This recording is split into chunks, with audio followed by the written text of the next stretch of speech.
መጽሐፍ ቅዱስ ባነብ ብጸልይ እኔ አይገባኝም ልቶ አላቸው አሉ አንድ አባት።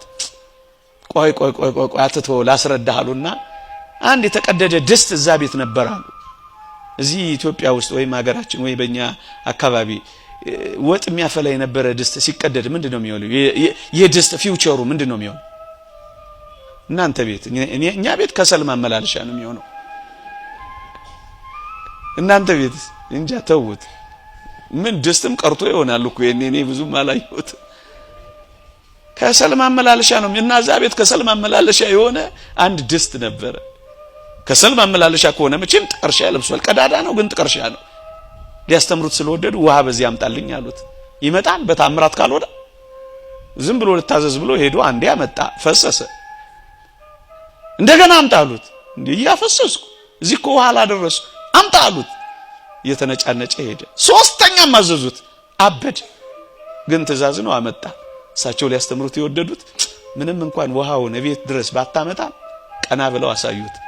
ደጋሞ ውሃውን በማመላለስ ጥቀርሻው ምን ሆኖ ነበር?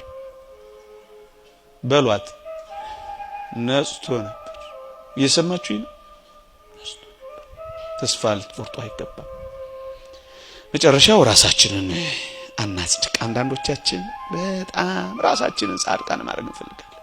ስለምናስቀድስ ጉባኤ ስለምንሳተፍ አንዳንዴም አልፎ ንስሐ ስለምንገባ በቃ መስደቅድቅ ያለን ሰዎች እኔ ምን አለብኝ አይነት እንደሱ የለም። እየሰማችሁኝ ነው? ብትበረቱ እንኳን ያባት እንዳለው ጌታ ሆይ ቸርነትህን ግለጥልኝ፣ ኃይልህን አሳውቀኝ፣ የኔን ደካማነት ደግሞ እንዳትሰውርብኝ ግለጥልኝ አላሉ። ያም አባት በርሜል ሙሉ በሐለዮ በነቢ በገቢር ኃጢአት ሲመጣበት በርሜል ውስጥ እየጣለ በርሜሉ እየሞላ ሲያይ ያለቅስ ነበር።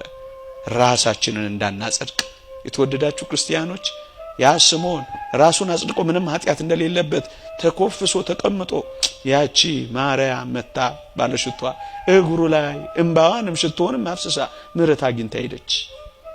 ራስን ከማጽደቅ ልንጠበቅ ይገባል። ልብን አለማደንደን፣ ጨካይ ልብ እንዳይኖረን።